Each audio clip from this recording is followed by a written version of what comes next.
AITC పిలుపునిచ్చిన save Singareni జాతా కార్యక్రమంలో భాగంగా సోమవారం కొత్తగూడెంలోని సింగరేణి ప్రధాన కార్యాలయం రణరంగంగా మారింది. వేలాదిగా తరలి వచ్చిన కార్మికులు, నాయకులు హెడ్ ఆఫీసును ముట్టడించడంతో ఉద్రిక్తత నెలకొంది. అన్ని ఏరియాల నుంచి భారీ కాన్వాయ్లతో తరలి వచ్చిన కార్మికులు ప్రధాన గేటు వద్ద బైఠాయించి ప్రభుత్వానికి వ్యతిరేకంగా నినాదాలు చేశారు. నిరసన ఉధృతం కావడంతో పోలీసులకు, ఏఐటీసీ కార్యకర్తలకు మధ్య తీవ్ర తోపులాట జరిగింది. పరిస్థితిని అదుపు చేసేందుకు పోలీసులు కీలక నాయకులను అరెస్ట్ చేసి పోలీస్ స్టేషన్కు తరలించారు. కార్యక్రమంలో వివిధ బ్రాంచ్ల నాయకులు, వేలాది మంది కార్మిక సోదరులు పాల్గొని తమ సంఘీభావాన్ని ప్రకటించారు.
పోవాలంటే ఇక్కడ మన నాయకులు చెప్పేది అందరికి వినరావాలంటే మీరు ఇష్టం వచ్చినట్టు ఎవరికి వాళ్ళు మాట్లాడుకుంటే ఎక్కడికక్కడికి సబ్ స్లోగన్ ఇవ్వకండి.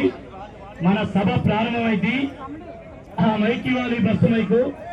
సభ ప్రారంభమైన తర్వాత ఇక్కడే ఈ హెడ్ ఆఫీస్ ముందు ఈ కాలుతున్నటువంటి రోడ్డు మీద అందరం పడుకునే కార్యక్రమం ఉన్నది. ఇక్కడే పడుకున్న రోడ్డు మీద. కాబట్టి మీరు కార్యక్రమం మన నాయకత్వం డిజైన్ చేసిన పద్ధతి మన ప్రోగ్రాం నడవాలి. మరి మీరు అందరూ మాట్లాడొద్దు. మన జాతీయ నాయకులు నారాయణ గారు కూడా ఇక్కడ ప్రత్యేక అతిథిగా, ముఖ్య అతిథిగా వచ్చినటువంటి సందర్భం మన యూనియన్ నాయకత్వం ఈ కార్యక్రమాన్ని ప్రారంభిస్తుంది. ఎవరైతే కూర్చోలేరో వాళ్ళు వెనక నిలబడండి. కూర్చున్న వాళ్ళకి సహకరించమని కోరుతూ పాత్రికేయ మిత్రులు కవర్ చేయడానికి వచ్చారు. వాళ్ళకి వచ్చే అవకాశం ప్రింట్ అండ్ ఎలక్ట్రానిక్ మీడియాకి ఇవ్వమని తెలియజేస్తూ మా జిల్లా పోలీస్ అధికారులు, సింగరేణి సెక్యూరిటీ అధికారులు మా ధర్నాని పద్ధతి ప్రకారంగా ధర్నా సాగుతాము. దీనికి ఆటంకాలు కల్పించొద్దని మనవి చేస్తూ ప్రెస్ మిత్రులకు కొద్దిగా ముందుకు వచ్చే అవకాశం కల్పించండి. చెప్పండి.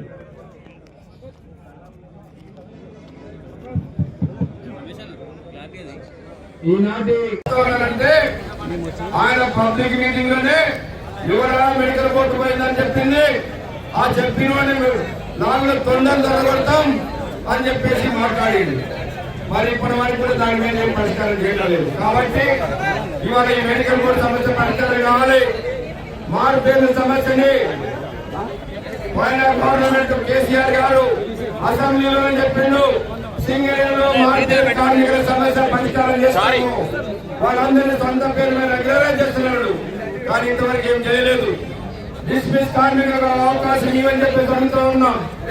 దాంతో పాటు ఏదైతే సొంత ఇంటి పథకం ఉన్నదో దానిపైన యాజమాన్య సెక్షన్ మీటింగ్ లో ఒప్పుకున్నది, కమిటీ చేశారు. కానీ ఇంతవరకు పరిష్కారం చేయలేదు. అట్లనే ఇన్కమ్ ట్యాక్స్ సమస్య, ఏదైతే పెన్షన్ మీద ఇన్కమ్ ట్యాక్స్ మన అధికారులు కట్టిస్తున్నారో అట్లనే మనకు కట్టియాలని మొదటి సత్య సమావేశం అడిగితే సింగరేణి యాజమాన్యం ఒప్పుకున్నది. నోట్ పెట్టారు. డైరెక్టర్ సంతకాలు అయ్యి సిఎన్ఎంకి పోయిన తర్వాత ఐఎన్టీసీ నాయకుడు చంద్రప్రసాద్ గారు పోయి సార్ ఇది మేము మంత్రి గారితో ప్రకటన చేపిస్తాం, మీరు ఆపండి అని చెప్పేసి ఆపించాడు. మరి ఆయన ఆపించాడు 10 నెలలు అయిపోయింది. ఇంతవరకు మంత్రితో ప్రకటన లేదు, సింగరేణి యాజమాన్యం ఇస్తలేదు. అట్లనే మైనింగ్ స్టాఫ్ ట్రేడ్ సమస్యలు ఉన్నాయి, కాంగ్రెస్ స్కీముల సమస్యలు ఉన్నాయి. ఇక మా అన్ని సమస్యలని పరిష్కారం చేయడం వరకు సింగరేణి యాజమాన్యం పైన తాడో పేడో తెలుసుకోవాలని ఇవాళ ఈ 13 రోజులుగా 18వ తారీఖు నాడు శ్రీరాంపురం RK7 మైన్ నుంచి ప్రారంభమైనటువంటి మన జాత అన్ని ఏరియాల్లో అన్ని మైన్స్ డిపార్ట్మెంట్ తిరిగి కార్మిక వర్గాన్ని చైతన్యపరుస్తూ ఈ రోజు ఇక్కడికి వచ్చాం. ఈ రోజు కనుక సింగరేణి యాజమాన్యం బాధ్యత తీసుకునేందుకు ప్రకటన చేస్తే మంచిదే. లేకపోతే సింగరేణిలో అన్ని కార్మిక సంఘాల కలుపుకొనైనా సమ్మెకు నోటీస్ ఇస్తాం, తప్పనిసరిగా సమ్మె చేస్తాం. మన కార్మిక సమస్యలు పరిష్కారం అయ్యే వరకు పోరాటం ఆగని చెప్పి తెలియపరుస్తూ నాకు అవసరం చెప్పేందుకు ధన్యవాదాలు. Thank you. ఈరోజు ముగింపు కూడా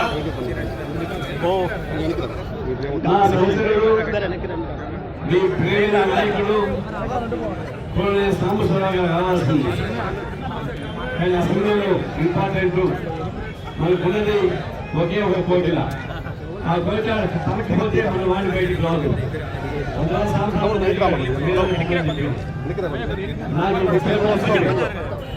సెకండ్ కార్మికులు ఇచ్చి సంబంధాలు ఉన్నాయి. ఈ నల్ల బంగారు ఎర్ర కార్మికులు నల్ల బంగారాన్ని పండిస్తా ఉన్నారు. అలాంటి ఎర్ర కార్మికుల పైన ప్రభుత్వానికి చదువు ఎంత నాకు అర్థం కాదు. ఆ డిమాండ్స్ అన్ని చూస్తా ఉన్నా. ఆ డిమాండ్స్ ఏది ఒక్కటి కూడా కొంత లేవు. న్యాయబద్ధమైంది. అవన్నీ చేస్తే ఓట్లు మీకే వేస్తారు. మాకేమో ఒకరు తెలిస్తే ఒకరే కదా. మరి అంత మంచి పెడితే ఏమైపోతున్నారు? మామూలుగా అయితే దీనికి సంపద సృష్టిస్తా ఉన్నారు. ఒకప్పుడు 1,50,000 కార్మికులు ఉన్నారు. ఆర్టీసీ కార్మికుల తర్వాత సింగరేణి కార్మికులే మెజారిటీ రాష్ట్రంలో. అట్లాంటి కుదించుకుంటూ 40,000 వచ్చారు. కార్మికులు తగ్గితే దీనికి జీతాలు వీళ్ళు అనుకోవచ్చు. కానీ మనం పండించే బంగారం ఎంత విలువ ఉన్నాయి దేశంలో? ఆ బొగ్గులు ఎంత ఉపయోగించుకోవచ్చు? దాని తెలియకపోవడం. ఇప్పుడు ఏమడిగా సరే డబ్బులు పడతా ఉన్నారు. అదైతే అవినీతి ఉంది కాబట్టి మెడికల్ బోర్డు వచ్చేస్తూ ఉంటున్నారు. మెడికల్ బోర్డు అవినీతి ఉంటే ఇంట్లో ఎలుగుంటే మీ ఇంటి తగబెట్టుకుంటారా? తగబెట్టుకోరు. దాన్ని ఎలుగు బాధ అవుతారు. వీళ్ళు ఎలుగుల పేరుతోటి తిమింగాలంతా పెట్టుకున్నారు లోపల. హోల్సేల్ అవినీతి పనులందరూ లోపల పనిచేసుకుంటారు. మన కార్మికులు లేదు అవినీతి చెప్పేసి వారి పక్కన వెళ్ళేస్తా ఉన్నారు. అవినీతి ప్రచారం చేయండి. మేము వద్దన్నమా? ఎక్కడ ఏ డిపార్ట్మెంట్ సరే అవినీతి అంటే అవినీతి వారిని మీరు కాపాడాము. ఎప్పుడన్నా కార్మికులు కూడా ఎవరైనా చేసుకుంటాం ఎప్పుడు కాపాడలేదు. అంత నిజాయితీగా ఏఐడీస్ పనిచేస్తా ఉంటే మెడికల్ బోర్డు రద్దు చేస్తారా? అంటే మెడికల్ బోర్డు రద్దు చేయమంటే మీరు మీ ఇంట్లో కుటుంబాన్ని రద్దు చేసుకోవడం లెక్క. ఎంత కుటుంబం మీరు మెడికల్ డిపార్ట్మెంట్ ఉంటుంది కాబట్టి తక్షణం న్యాయసమ్మతమైంది కాబట్టి మెడికల్ బోర్డుని ప్రకటించాలి. దాని తప్పులు ఉంటే చర్యలు చూసుకుని మాకు పెట్టాలి. తప్పులున్న వాళ్ళపై చర్యలు తీసుకునే ధైర్యం లేదు. నిజమైనటువంటి కుంభకోణం చేసినటువంటి ధైర్యం లేదు. ఈ మధ్య వస్తా ఉన్నాయి. గత 3-4 ఏళ్ళుగా సెకండ్ కార్మిక కష్టం మీకుంది. లాభాలు మొత్తం టెండర్లు కొట్టేస్తా ఉన్నారు. వేల కోట్ల రూపాయలు ఒకటేసారి మేనేజ్ చేయలేకపోతున్నారు. అది ఒక పక్కన. ఇంకొక వైపు మనకు కావాల్సిన స్కూల్స్ అడుగుతున్నారు, హాస్పిటల్, సూపర్ స్పెషాలిటీ అడుగుతున్నారు. అది అవసరమే. ఇంకా సూపర్ స్పెషాలిటీ ఎందుకు ఒప్పడలేదు? కార్పొరేట్ హాస్పిటల్కి సహాయం చేయడానికి. ఇక్కడ కార్పొరేట్ హాస్పిటల్ సహాయం చేయడానికి public single super speciality open చేయరా? ఎవరి కోసం చేస్తారు పని? ఇక్కడ కార్పొరేట్ వాళ్ళ కోసమా, కార్మికుల కోసం తెలుసుకోవాల్సిన పరిస్థితి పడతా ఉంది. అదే ఉన్న 50,000 కోట్ల రూపాయలు కేంద్రం నుంచి రావాలా? ఎవరు డబ్బులని, ఎవరు డబ్బు సొత్తని? అది మోడీ అప్పు సొత్తా, అమిత్ షా వాళ్ళ తాను సొత్తా? మేము పండించేటువంటి రక్తం చిందించేటువంటి వచ్చిన పలుకులు అది. ఆ 50,000 కోట్ల రూపాయలు అలాగిపోయింది. అదే 50,000 కోట్లు. అది 50,000 కోట్ల రూపాయలు స్టేట్ గవర్నమెంట్ ఇవ్వాలి. ఆ స్టేట్ గవర్నమెంట్ మన ముఖ్యమంత్రి చెప్తా ఉంటాడు, ప్రేమలో వస్తాను.